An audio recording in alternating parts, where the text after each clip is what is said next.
성경 356쪽 히브리서 4장 7절로 13절 우리 한 절씩 교독하겠습니다.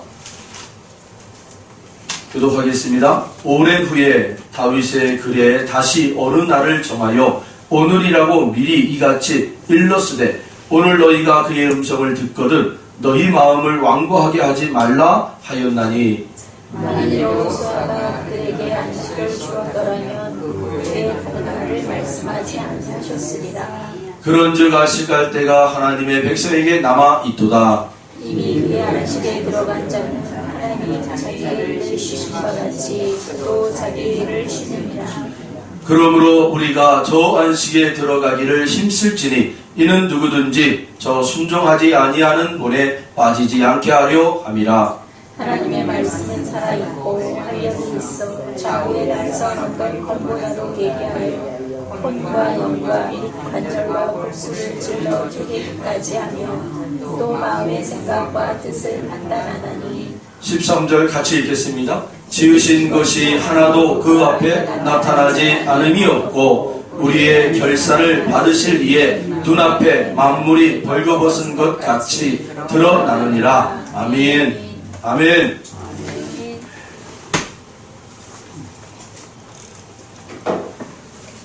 말씀 전하기 전에 잠깐 하나 광고하겠습니다. 7월 14일 날 서울시에서 퀴어 축제를 또 열린다고 합니다. 동성애자들이 다 모여서 축제를 한다고 해요. 또 그래서 지금 기독교인들 중심으로 청와대에 이 반대 서명을 지금 올리고 있어요. 청와대에 이 반대 서명이 20만 명이 올라가면 자동적으로 축제가 안 된대요. 그 국민청원 있잖아요. 그 청와대가 이렇게 해놓은 거. 그 국민청원이 되면 그 퀴어 축제가 무산된다고 그래요. 20만 명. 여러분 우리나라 기독교인이 아까 제가 말씀드렸죠. 700만 명이 있어요. 이것을 여러분들이 아는 지인들, 특별히 예수 믿는 사람들이 있으시면 우리 그 교회 홈페이지 말고요. 여러분 밴드에 보면 은혜강교회 밴드가 있어요. 거기에 제가 올려놨거든요.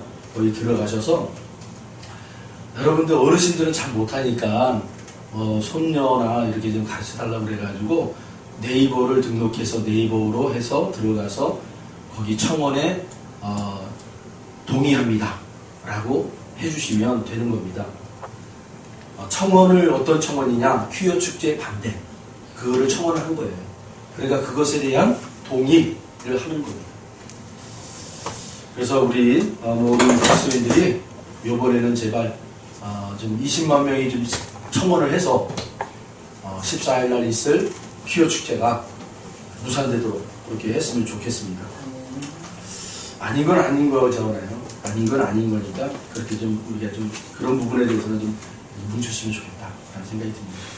자, 오늘 말씀의 주제는요, 삶의 변화가 있는 말씀입니다.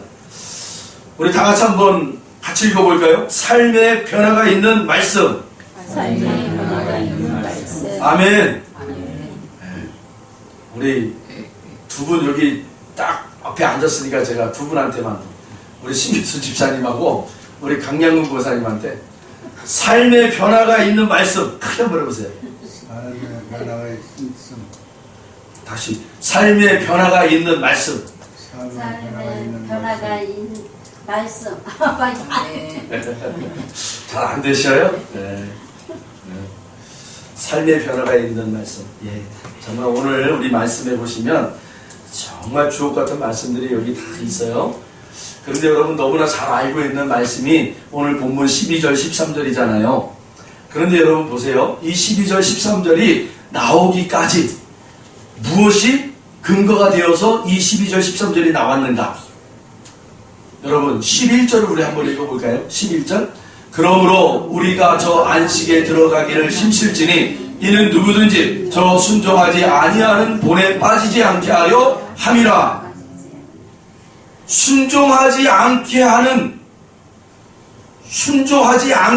그 본에서 빠지지 않게 하기 위하여 여러분 12절 13절이 근거로 제시가 되고 있더라는 거예요. 할렐루야. 할렐루야. 예, 하나님의 말씀에 순종하지 않으려고 하는 그러한 모습들에 빠지지 않도록 우리에게 주신 말씀이 뭐예요? 12절 13절이에요.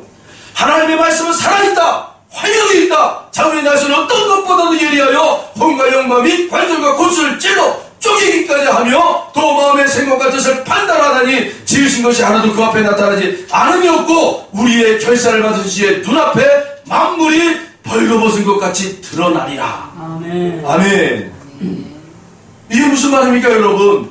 하나님의 말씀이요, 우리를요 다스리신대요, 우리를요 인도하신대요, 우리를요 악의 세력에 빠지지 않도록 건전해 주신대요. 그 근거가요 무엇이라고요? 하나님의 말씀에 순종하지 않는 자들의 볼에 빠지지 않게 하기 위함이라는 거예요. 다시 말하면, 이걸 거꾸로 얘기하면요, 하나님의 말씀이 우리에게 주어진 정확한 진리가 뭐냐면요, 하나님에게 순종하자. 순종이에요, 순종. 하나님께서 이 말씀을 우리에게 주신 이유는요, 순종하도록 하기 위함이었습니다. 할렐루야. 그런데 우리 인간은요, 늘 자기가 중심이 돼서 세상을 살아간단 말입니다. 그게 아담의 죄요, 모든 이 땅의 모든 죄인들의 모습 아니었습니까, 여러분? 하나님 없이도 우리는 살 수 있다.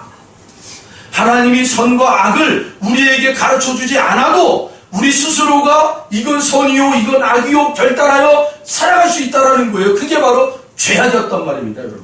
죄악, 선악과. 우리는 그런 존재가 아니란 말입니다, 여러분. 우리가 선과 악을 판단할 수 있는 존재가 될 수가 없단 말이에요. 그런데 우리는 스스로가 선과 악을 정말 잘 판단하고 결정하고 정말 지혜롭게 산다라고 그렇게 착각하며 살고 있단 말이에요. 그게 이 세상이란 말입니다.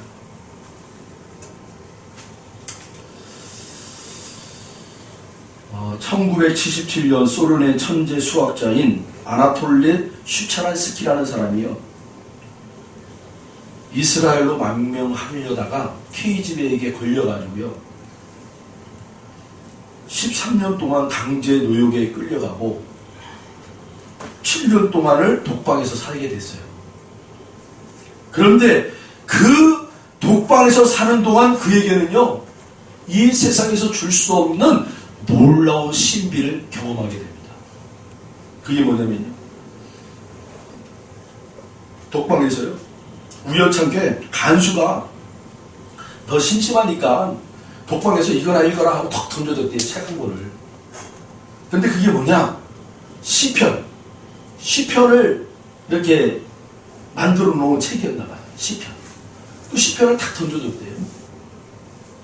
이때부터 이 슈차란스키라는 사람이요, 그 독방에서 이 시편 가지고 씨름을 하는 거예요. 계속 탐독을 하게 돼요, 탐독을. 그러면서 그 사람이 뭐라고 얘기했냐면요, 이렇게 얘기했어요.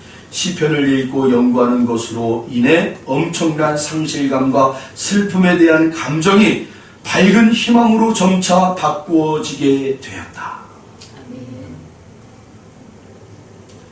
그에게 시편은 너무나 소중했단 말이에요. 그래서 늘 시편을 곁에 끼고 살았대요. 그 모습을 본 간수가요, 야, 이 죄인놈아 하면서 네가 그 시편 그 책을 가지고 그렇게 힘이 낙낙거려? 줬던 걸 다시 뺏어가더래요. 네. 그때 이 사람이 그때부터 뭐 했냐, 단식 투쟁을 한 거예요. 나는 이젠 죽어도 좋다. 나는 이젠 죽어도 좋다. 간수가요 깜짝 놀랄 거예요. 왜요? 자기네들이 책임이거든요. 이게 정치범이라 이게 자기 죽으면 이 간수들이 책임을 져야 돼요. 제때 밥을 주고 제때 운동도 시키고 그래야 되거든요. 얘가 이제 밥을 안 먹고 단식 투쟁하니까 큰일 난 거예요. 간수장들이 와가지고 제발 밥 좀 먹어라. 밥 좀 먹어라. 네가 어떻게 하면 밥 먹겠냐? 나에게 시편을 줘라. 나에게 시편을 달라고. 그래서 시편을 다시 줬대.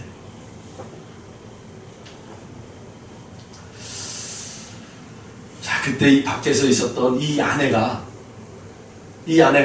그 남편을 구원하기 위해서 여기저기 쫓아다니면서 설명을 하고, 그러다가 어느 큰 대학 강단에서요, 이 아내가 연설할 수 있는 기회가 생겼나 봐요. 많은 대학생들이 있고, 뭐 정치인들이 있고, 사회 각층의 지도자들이 있는 자리에서 이 아내가 이렇게 얘기했대요. 남편은 감옥의 독방에서 다윗의 시편들과 함께 갇혀 있으면서 수천 년 전 이스라엘의 왕에게 넘쳐 흐르는 감정을 발견하고는 지금 그 감옥에서 기뻐하며 즐거워하고 있습니다.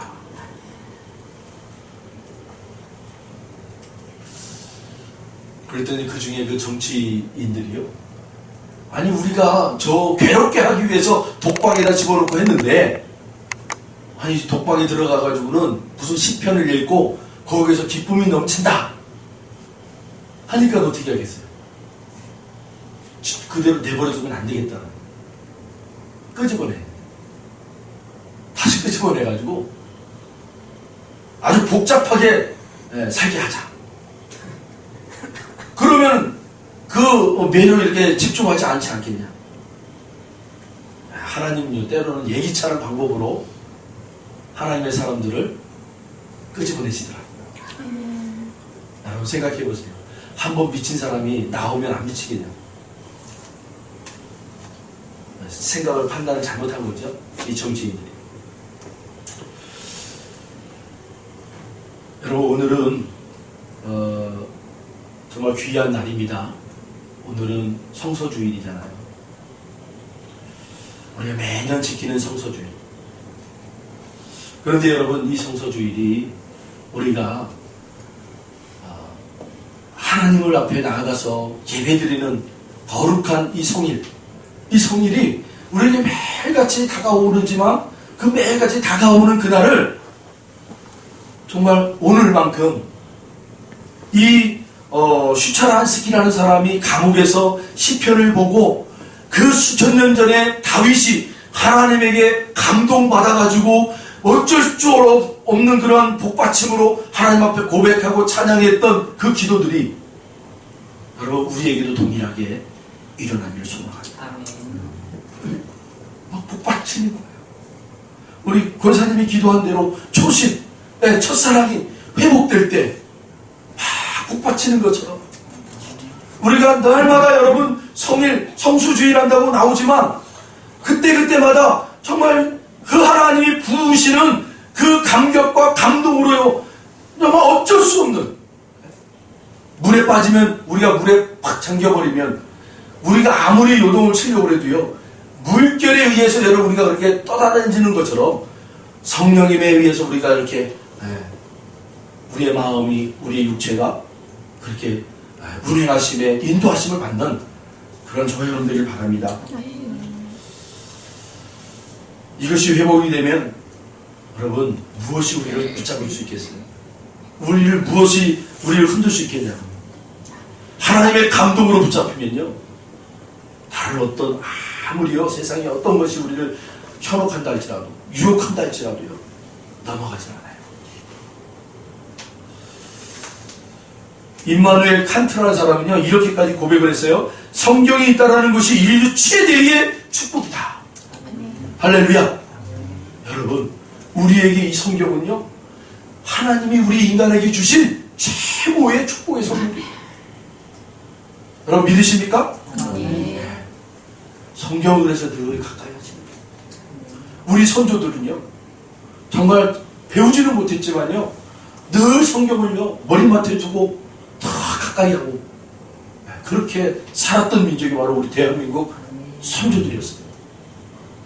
위대한 이 대한민국이 탄생된 이유는요 바로 그게 무지몽매한 그러한 성도들, 그 하나님의 그 말씀을 그렇게 정확하게 여겼던 그 성도들이요 바로 이 대한민국을 세운 거예요. 근데 모르죠. 몰라요. 여러분 그 명맥들을 이어갈 수 있는 건 저와 여러분이 돼야 될 줄 믿습니다. 많은 사람들에게 알리는 게 아니에요. 여러분 이 믿음의 유산은요 자손들에게 물려줘야 돼요.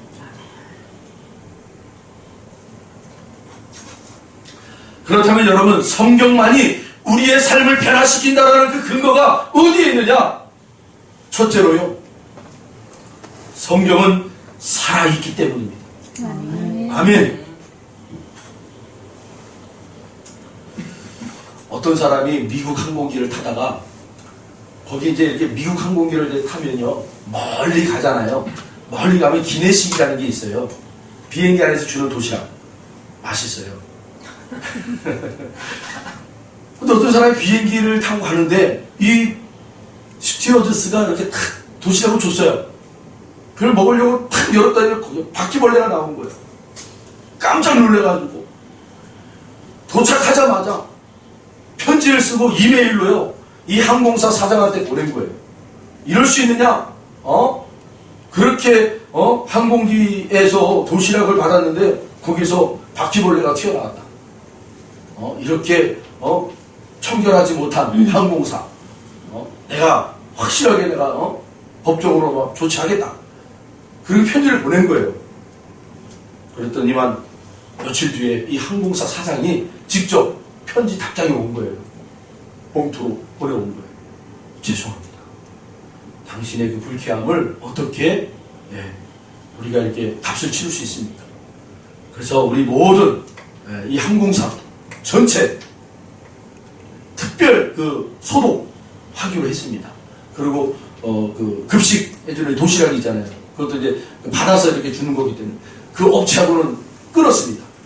다른 업체를 우리가 선점해가지고 그래서 이제 다시 깨끗하고 청결한 음식을 받아가지고 손님들에게 서비스를 하겠습니다. 죄송합니다. 하고 그렇게 편지를 썼어요. 그래서 이 사람이 이 편지를 받아보고는 너무 깜짝 놀란 거예요. 야, 항공사 사장이 직접 편지를 써가지고 이렇게 자기에게 답신을 줬다는 게 얼마나 저게 감동이겠어요.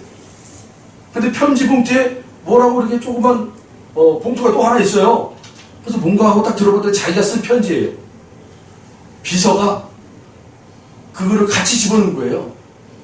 근데 그 편지 봉투에 뭐라고 써있냐? 이 사장이 직접 쓴 거예요. 우리에게 이 불쾌한 이야기를 한 사람에게 우리가 대응할 수 있는 매뉴얼대로 최상의 편지를 써서 보내라. 그 내용이 메모지가 딱 써져 있는 게 동봉돼서 온 거예요. 그러니 그걸 이 보고 받아본 사람이 얼마나 불쾌했겠어요. 야, 이건 진심 어린 사과가 아니구나. 진심 어린 사과가 아니구나.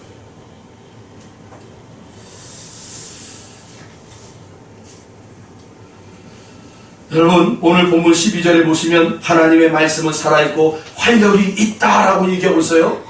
여기서 살았고는 좋은이라는 현재 분사 단어인데요. 즉 지금 현재 살아 꿈틀대고 있다는 의미입니다. 말씀은 단순히 공기를 파동시키는 의미 아니라 살아있는 생명체이며 인격이라는 것입니다. 그래서 요한복음 1장 1절은 말씀합니다. 태초에 말씀이 계시니라. 이 말씀이 하나님과 함께 계셨으니 이 말씀은 곧 하나님이시라. 그가 태초에 하나님과 함께 계셨고, 이 구절에 의하면 말씀이 살아있는 인격이라는 겁니다. 할렐루야. 이 성경 66권을 대할 때마다 살아있는 인격으로 여러분 대하시길 바랍니다. 우리 믿음의 선조들이 그랬다는 거예요. 믿음의 선조들이 우매하지만 여러분 그 우매한 선조들이요, 이 믿음의 성경책을 가지고 야, 이거는 예수님의 몸이야 하고 여러분 그렇게 아무렇게 팽개치지도 않았어요. 정말 그랬다니까요. 이거를 막 잘 닦고요, 잘 닦았어요. 이렇게 하는 적이 없어요. 포대기 있잖아요, 포대기. 가끔 이제 우리 한국 교회사 이렇게 이제 영상물을 보게 되면요, 거기에 진짜 나오는 우리 믿음의 선조들을 보면요, 포대기 있잖아요, 포대기. 포대기로 꽁꽁 싸서 성경책을 싸가지고 그리고 이렇게 하고 다녔어요. 품에 이렇게 하고. 요새 우리 뭐 좀 괜찮다 싶으면 여기다 이렇게 끼고 다니시잖아요. 이것도 불경스러웠던 거예요. 제일 이렇게 하고 다녔어요. 이렇게 품에 안고 인격체로 대하는 거예요. 인격으로. 할렐루야. 아멘. 여러분 말씀을 인격으로 대하시라는 거예요. 인격. 살아있는 인격. 할렐루야. 그리고 활력이 있다라는 말씀은요, 말씀이 움직인다라는 거예요. 움직인다. 이것은요, 능력을 얘기하는 것입니다. 하나님의 말씀은 능력이 있는 거예요. 할렐루야. 요즘 제가 오전에도 잠깐 얘기했잖아요. 계속 제가 기도하는 것 중에 하나가 아침 예배마다 성령님이 다 오셔가지고 말씀을 읽을 때, 우리 권사님 말씀 읽잖아요. 우리가 읽을 때마다 제가 늘 멘트하는 게 있잖아요. 이 시편을 읽을 때 성령님께서 이 말씀 가운데 붙잡히는 은혜가 있게 해달라고, 목도하는 은혜가 있게 해달라고. 제가 우리 아침에 다 읽을 때마다 제가 멘트를 그렇게 내리거든요. 던지거든요.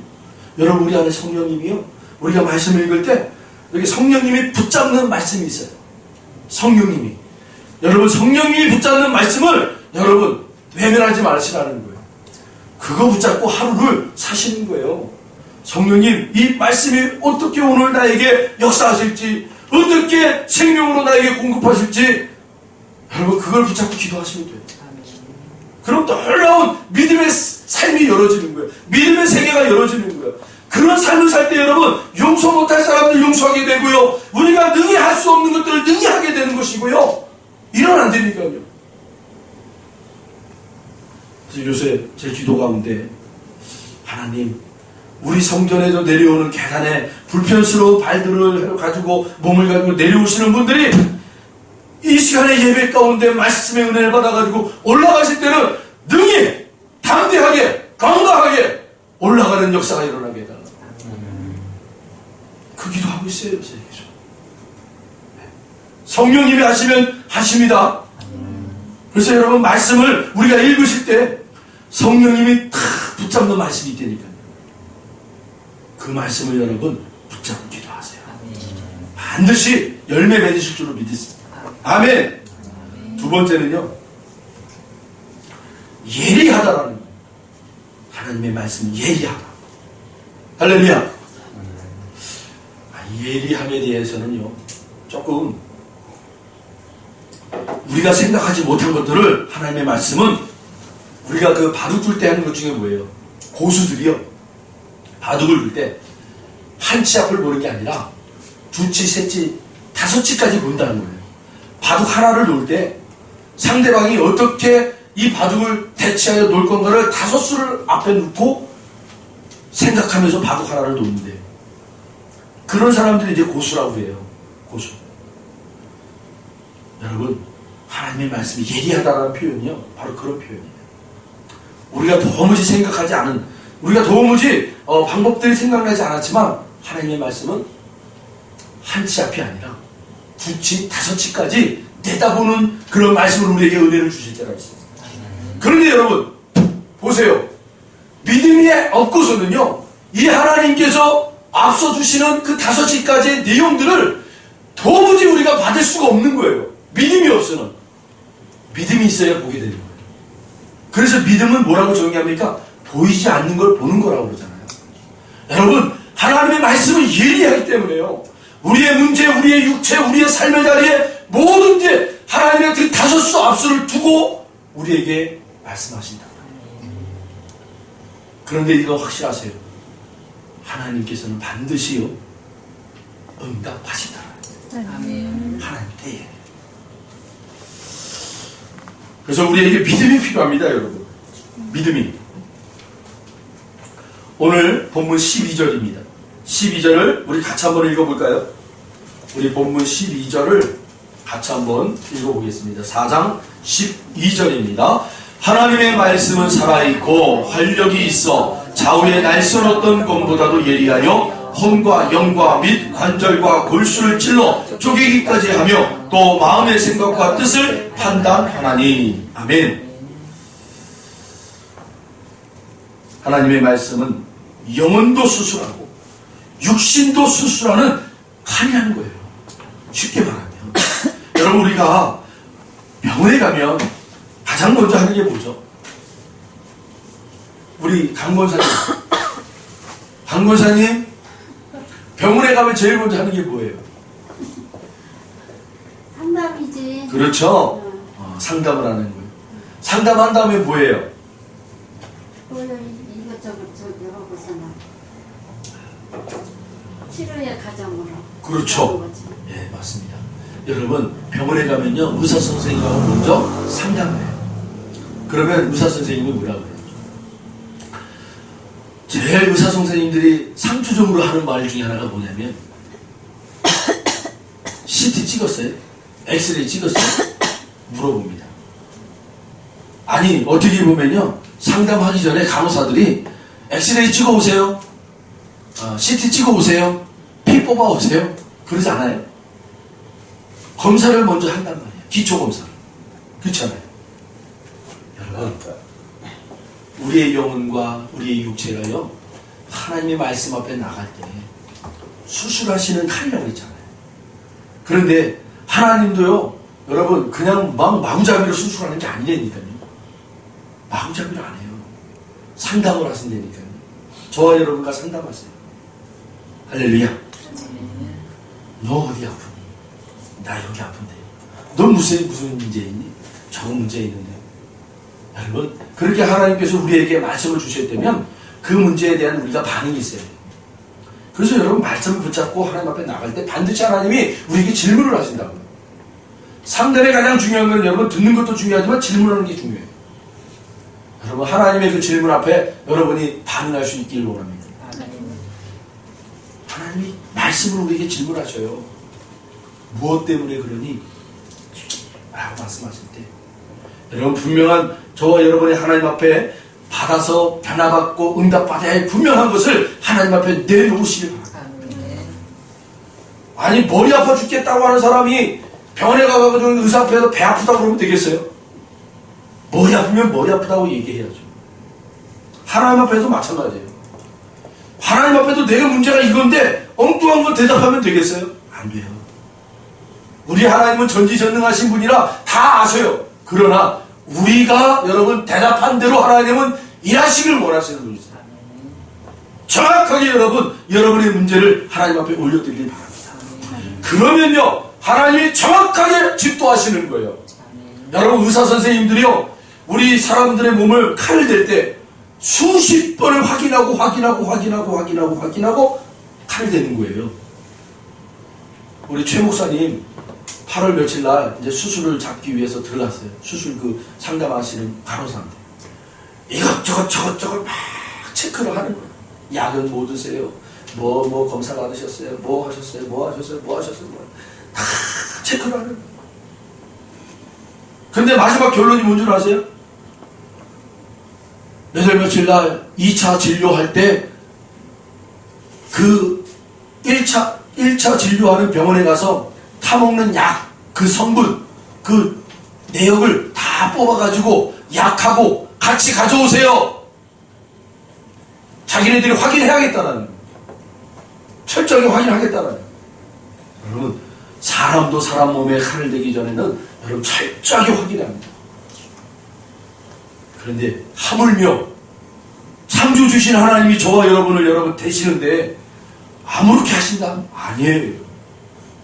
철저하게 하나님도 모든 것을 아시는 분이시지만 하나하나 세미세미하게 저와 여러분과 함께 진행해 가시죠.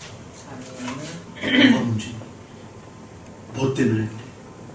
계속 물으셔요. 그게 여러분 기도의 맛이에요. 그게 말씀을 붙잡고 하나님 앞에 기도하는 맛이라니까요. 그러면 하나님은요, 말씀으로 하나하나 우리에게 대답해 주세요. 그거 붙잡고 또 기도할 때마다 하나님 더 깊이 우리를 인도하셔요. 어디로요? 지성소의 자리로, 하나님의 임재의 자리로, 안식의 자리로 여러분 우리를 인도하시는 거예요. 할렐루야. 육신의 질병은 우리가 한마디로 얘기하면 하나님의 창조 질서가 깨질 때 육체의 질병이 온다 그래요. 이거는 의학적인 내용이 아니라 이거는 영적인 내용입니다. 믿음의 내용이죠. 우리의 질병은 하나님이 창조하신 질서가 깨질 때 여러분 드러나는 것이 바로 육체의 질병이다. 그러면 여러분, 이 육체의 질병을 우리가 회복하기 위해서, 치료받기 위해서는 하나님의 질서 앞에 나가면 되는 거예요. 할렐루야. 하나님의 그 질서가 뭡니까? 하나님이 창조하신 그 자리로 들어가면 되는 거예요. 하나님의 창조가 어디예요? 아담과 하와가 하나님 앞에 여러분 같이 동행하며 같이 거주하며 같이 그 하나님의 말씀에 다스림을 받아가는 그 자리, 그 자리가 창조의 자리잖아요. 하나님의 형상이 회복이 되고 그 하나님의 형상을 낯을 바라보며 함께 그 말씀을 듣고 순종하며 살아갔던 그 자리, 여러분 그게 창조의 질서입니다. 그걸 회복하는 거예요. 그런데 놀라운 것은 우리 주님이 저 십자가에서 그걸 회복하셨다라고 얘기하고 있어요. 할렐루야. 여러분 그래서 우리가 주님이 필요한 거예요. 그래서 우리가 주님 앞에 나가는 거예요. 그 주님이 이루신 창조의 그 회복, 그 회복의 자리로 들어가는 거예요.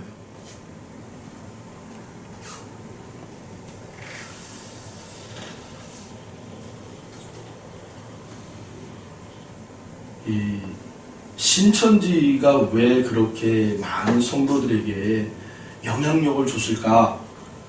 라는 것이 굉장히 저에게는 큰 충격이었고 고민이었어요. 그러다가 요번 그 목회자 영성훈련 때 1박 2일을 하는데 그 자리에 누가 왔냐면 신천지 이 서울 지부장이라는 사람이 왔어요. 이 사람은 신천지의 초기 멤버예요. 이만희 교주와 함께 이 신천지를 시작했던 그런 초대 멤버 중에 한 사람입니다. 근데 이 사람이 명성교회 있잖아요. 지금의 저 명성교회 뒤편에 신천지 서울 지부교회가 있어요. 거기도 한 2만 명, 3만 명이 출석하는 교회예요. 그 교회가. 거기 담임으로 있는 사람이었어요. 거기 그 교회 신천지 담임 목사예요. 쉽게 말하면. 근데 이분이 5년 전에 그 교회를 사임하고 나왔어요. 아 이건 아닌 것 같다. 자기가 그렇게 신천지를 목매어서 그렇게 쫓아다녔는데 지금의 행태를 보니까 아닌 것 같더라는 거예요. 어쨌든 은혜죠. 지금에 와서 아니라고 생각한 게 은혜죠. 그래서 이 사람이 구리시에 교회를 개척했어요. 구리시에 교회를 개척하고 이분이 사역이 뭐냐? 교회마다 돌아다니면서 신천지 예방 교육을 하는 거예요. 신천지에 빠지면 안 됩니다. 예방 차원에서 특강을 하고 다니는 거예요. 이 사람이 머릿속에서 다 이 신천지의 그 모든 것이 다 나왔다라는 거예요. 그래서 자기가 너무나 잘 안다라는 거예요. 어떻게 신천지들이 교인들을 빼가는지. 이걸 너무나 잘 아는 거예요. 그러니까 이 사람이 가서 다 설명하고 얘기하고 다니는 거예요. 근데 날마다 목숨의 위협을 받고 있는 거예요. 신천지 그 사람들이 날마다 그 교회 와가지고 진침해서 데모하고 1인 시위하고 그렇게 날마다 하는데도 불구하고 하나님의 은혜로 이분이요 돌아다니면서 그렇게 예방교육을 하는데 요번에 우리 목사님 장로님들 그 목회 영성에 오셔가지고 한 3시간 반가량을 저희들에게 이렇게 특강을 해주셨는데 놀랍더라고요. 우리가 알 수 없는 것들이 너무나 많고요. 또 이 신천지들의 어떤 이 교묘함이 너무 뭔가 우리가 생각하는 그 이상이더라고요. 보니까. 그래서 제가 한번 그 자료들을 잘 뽑아가지고 저 게시판에 이렇게 올려놓을게요. 저 붙여놓을게요. 여러분들 관심 있으시면 그 프린트물을 보시고 미리미리 예방하시라는 거예요. 미리미리. 이 신천지들에 접근하는 방법들이 어떤 건지. 그 중에 하나가 뭐냐면 성경을 비유하러 이 비유, 성경 비유를 풀어가는 거예요. 성경 비유를 푸는 거. 그러니까 해석이라고 그러죠. 비유 해석. 뭐 주님이 이런 비유들을 많이 하셨잖아요. 이런 비유들을 해석하는 방법이요. 사람들이 들을 때 솔깃하는 거예요. 다. 그래서 교회 지도자들이 다 넘어가는 거예요. 야 이거 정말 신비롭다. 야 이게 은혜롭다. 다 넘어가더라고요. 거기에. 사랑하는 성도 여러분, 우리가 한 가지 사실을 잊지 말자고요. 성경을 여러분 우리가 해석을 할 때 우리가 어떻게 해석을 합니까? 여러분 우리는 그냥 말장난이는 거예요. 우리가 말장난하는 거예요. 다. 해석한다 해도요. 그게 말장난이죠. 그런데 진짜 중요한 건요. 우리가 말씀 앞에 서는 거예요. 우리가 말씀 앞에 서고 말씀이 우리를 해석하는 거예요. 우리가 말씀을 해석하는 게 아니라 여러분 이거 하나만큼은 정확하게 하자고요. 말씀 앞에 우리가 서고 말씀이 우리를 해석하고 말씀이 우리를 보여주는 거예요. 너가 어떤지. 여러분 그 위치를 벗어나면 위험하다는 말입니다. 위험해요. 우리가 말씀을 해석하려고 그런단 말이에요. 자꾸 신학자들은 신학자들 이 사고로 말씀을 쪼개고 목사들은 목사대로 말씀을 쪼개고 성도는 성도들끼리 말씀을 쪼개고 그러니까 위험하다는 거예요. 여러분 말씀이 우리를 조명해 주셔야 돼요. 말씀이 우리를요 거울이 되셔야 돼요. 말씀이 우리를 풀어주셔야 돼요. 그게 정확하단 말이에요. 이것만 놓치지 않으면 흔들림이 없어요.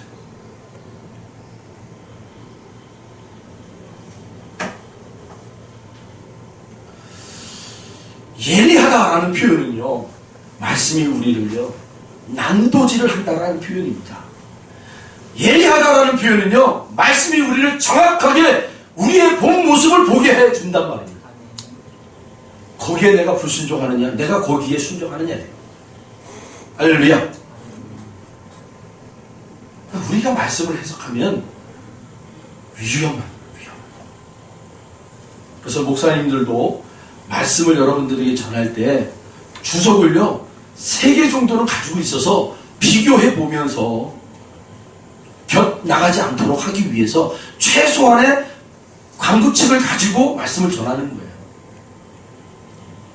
근데 어줍잖게 뭐 주석 하나 두 개 아는 걸로 그냥 말씀을 해석하고 적용하고 위험하다니까요.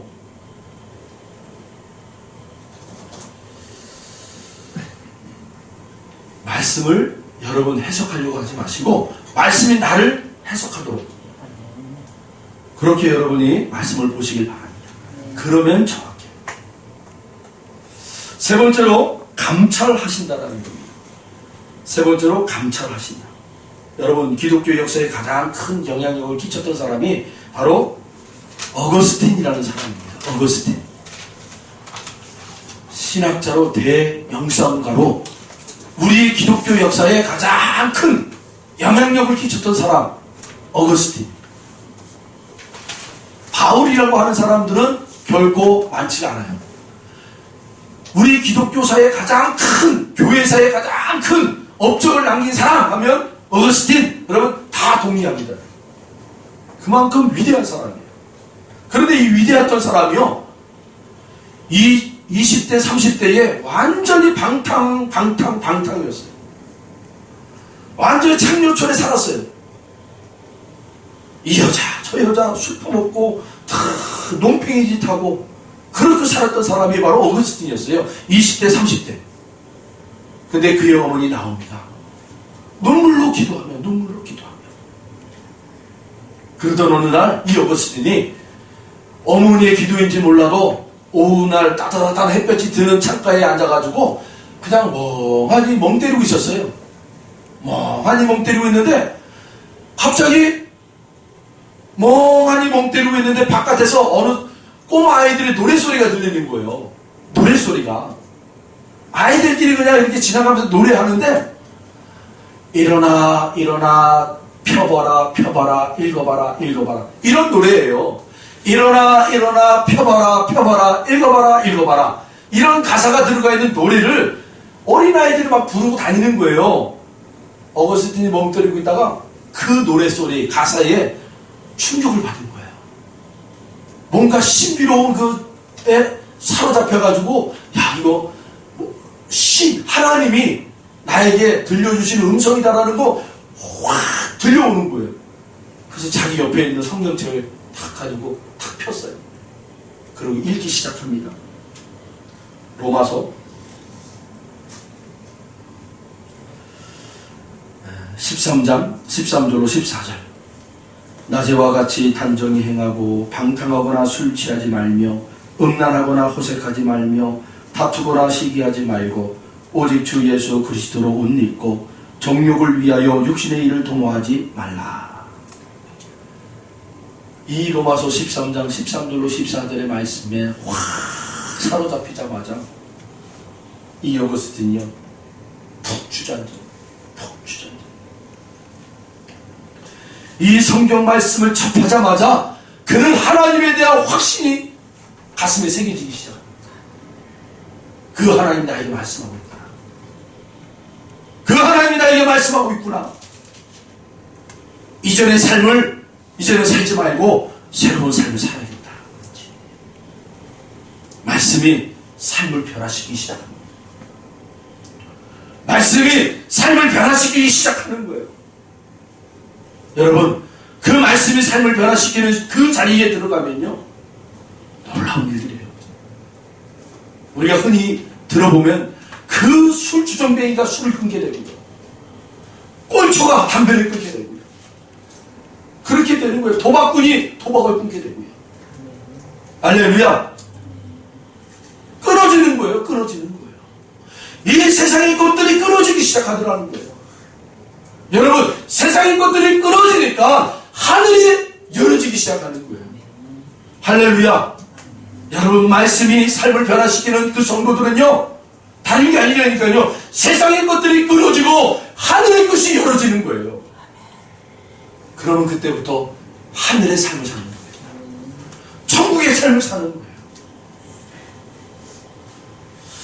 저는 저와 여러분이 그런 삶을 살기를 원합니다.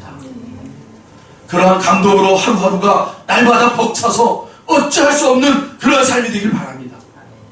그래서 예수를 누군가에게 전하지 않으면 정말 어쩔 수 없는 그런 환경의 자리로 하나님의 말씀이 저와 여러분을 변화시키시고, 세상의 것들이 끊어지고 험한 것들이 끊어지고 진정의 하나님의 나라의 소망의 문들이 열어지는, 그래서 그 자리로 한 발 한 발 내릴 때마다 이 세상에 줄 수 없는 그 감격과 기쁨으로 여러분 할렐루야 하며 우리가 살아가게 된단 말이에요.